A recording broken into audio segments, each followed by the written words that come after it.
First S stands for sex. That is correct. The second one? Intercourse. There's two S's. There's three S's actually. So sex is one of them. Sleep is one. Stress is one. Psychology, injuries, nutrition, and exercise. So if your spine is in alignment, then you're going to optimize fat loss. So imagine a bunch of pillars.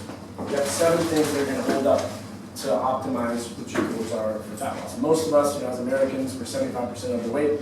We want to lose weight, and so we focus so much on nutrition. We focus so much on exercise. If you're not getting results, what does the average person do? Quit. A lot of people do quit. They exercise harder, they eat less. And we think it's that simple, that if you want to get in better shape, all you need to do is just work out harder, being lazy, work out more. Or it's nutrition, your nutrition sucks. And as a coach and working with athletes at the University of Connecticut, I disagree a lot when it comes to nutrition aspects. That who here has heard that abs are made in the kitchen? You guys heard that before? And a very common one is 90% of fat loss comes from what? Diet. Diet. It's all about diet. Ironically, that I've been working with almost NBA players who having Cheerios and fruit pop and fruit punch and cookies for breakfast and sandwiches and pizzas and burgers for lunch, and they're eating like crap. These guys are maintaining 45% body fat. How is that? We focus so much on nutrition, but is it all about nutrition? It is about exercise. And there's people that will focus on nutrition and get results, which is great. But there's a lot more than just those two things. And so tonight I'm going to talk a little bit about how other things can have an effect on you. So I always tell my trainers, I always look like a creep carrying a toy. This is our boat analogy. And so we would optimally do it with some water. And I'll play around this. And so any client we sit down with and we talk about what their goals are. The majority of our clients, we have athletes, we have different people in the industry, but a lot of our clients want to lose fat. And what I'll tell them before we even start going through the assessment is, this is how fat loss happens. This is an optimal body for fat loss. You love your husband, you love your wife, you love your kids, you're as happy as can be, you're sleeping 8 hours a night, you're drinking 8 to 10 ounces of water, ideally half your body weight. You love the world, you have no stresses whatsoever, and it's just an awesome day. Is that you? And our clients go, no, I hate my wife, I hate my husband, I hate my kids, I hate my job, I hate everything, everything sucks. I'm driving 2 hours a day, stress is horrible, I'm walking down the street, the person's slow behind me, and I hate the world, so I'm constantly stressed. So when you're in a stress response, what normally happens when you're abnormally stressed? Your first response that happens. Anyone know? You don't need to know. Cortisol. You might have to do it. You might have to do it. Sorry. Hold on a second. What just happened? See, half the people, panic. What happened? You shocked, you jumped, you came down like this, and what happens to your heart? Start beating fast. Beating fast. It's a natural evolutionary response. So when we're presented with a big ass lion back there, when we were cavemen, we said, okay, we can fight or we can run.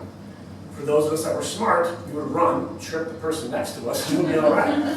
Or you could fight. What happens is all the blood goes to your internal organs, so if you were to cut, it would die out. But what happens today is we see a traffic jam, we're late to work, a boss is bitching at us, or whatever. We're constantly in this state of stress. And so our heart is bumping really fast. We're releasing these fight or flight hormones, a lot of cortisol. And from that, we're in a constant state of, just like we are right now, where you're kind of heightened senses. So when you try to go to sleep, you can't, because your cortisol is elevated, and we're not able to restore ourselves. So I tell people, this body, which I just said was optimal, the individual who loves life, sleeping, that's 1 to 2 pounds of fat loss per week. What's the difference between fat loss and scale loss? Water. Potentially water, yeah. So yeah, I can weigh 180 pounds and lose 10 pounds of water, and the scale weight will say 170. But am I really 170 pounds? I just lost water. And fighters do it all the time, they'll lose 15, 20, 30 pounds before an event. And it's not true fat. So if you want to lose fat, you need to have work being done. And so the scale, you could be training with someone or exercising, you can lose 4 or 5 pounds of fat, gain 4 or 5 pounds of muscle, and what happens? It's nothing. Same way. Our society is so freaked out over the number on the scale. You know, it's always a funny thing as a teacher and instructor. When I ask a guy in class, like, Lawrence, how much do you roughly weigh? Right now? Yeah. 198. Okay, bad example. Tom, how much do you weigh? 200. 212. You guys suck. Jimmy, how much you roughly weigh? 185. Okay, guys are usually right on the 0 or the 5. Girls, it's like, I'm 138.5. Right? Looking at each other like, yep, I know, I'm having a bad day today. Why? I weighed 131. Yesterday I was 130. I'm fat now. But we're a range. And it's important to realize that we don't weigh 185, we don't weigh 160. You weigh between 130 and 137. You have a range, because if you're dehydrated, it's always funny about hydration, we don't think about it, and ironically we're drinking. But the minute you're like, oh, I'm thirsty, if you're a 212-pound individual, you've lost 2% of your body weight. That's 5 pounds of water you've lost. So is that fat? No, it's just water. So we freak out way too much about water. So the example I give when it comes to fat loss, I always say, here's our boat. So we're going to be a girl or guy today? Girl. Girl. What? We're a girl. See? It's a girl. Ponytail. Ponytail's almost like mine. No, it's coming soon. It's coming soon. Hopefully soon. But we have our boat. So if we want to lose fat, we want to be able to move along and go to high speeds, and that's when you're going the fastest, is when you're performing optimally and you're maximizing fat loss. But here's the average American. So we have some stressors. What are some of our stressors that we have? Work. North Korea. That's workforce. Girlfriend. Family. Money. Money. That's a big one. What else? Sleep. We're not sleeping. Who's sleeping here, honestly, 8 hours a night? Ah, that's good. Who's sleeping less? Yeah. This is you. You don't see it. Health. Now this is our starting point.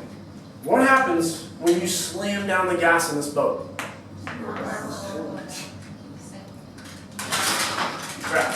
I prefer, honestly, my backwoods country story, but people don't like, people don't even know what bogging is. You guys know what bogging is?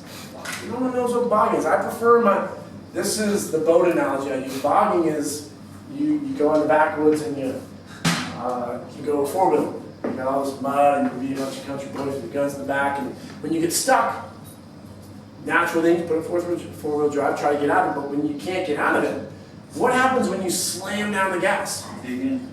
Dig in and you go down. You gotta get someone to help you out. Gotta get a plank under the wheels. Right? You can get some branches, you can try some different things, there you go, you can try little variations.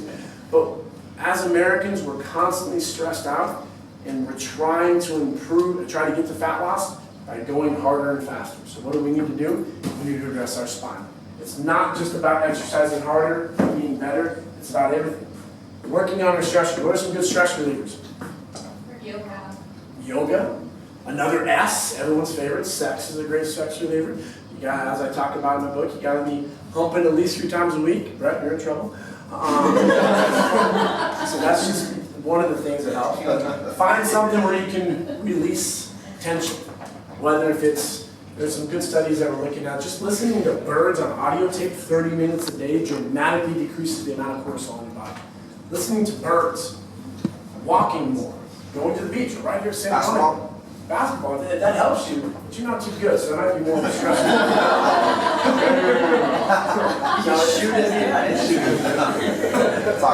It's all an individual thing, so find what helps you release stress. When it comes to sleep, you need to be sleeping more. What are some things that help you sleep? Sex, yeah. Ironically, a lot of people say alcohol. Alcohol is kind of what I say is a love test because it does. If you have 3.5 ounces of liquor, you know what 3.5 ounces of wine is? It's depressing. It's like that much.